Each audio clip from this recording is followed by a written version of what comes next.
তা সে পড়াশুনো করে না, কি অদ্ভুত কথা। বলে জনমামার ছেলে কি করে পাশ করলো, সে পড়াশুনো করে না।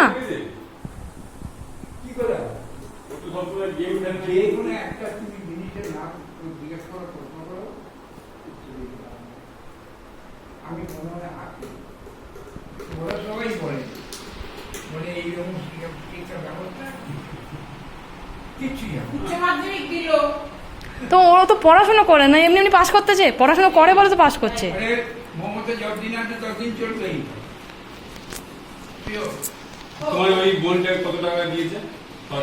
আমার মেজো কাকার মেয়ে ওই বিবেকানন্দ স্কলারশিপ হয়, ওই মাধ্যমিকে মনে হয় ওই সময় করোনা চলছিল, তো পাস করে গেছে, দেখে দেখে পরীক্ষা দিতে হয়েছে, তো ঘরে বসে বসে পরীক্ষা দিতে হয়েছে, 25,000 টাকা পেয়েছে।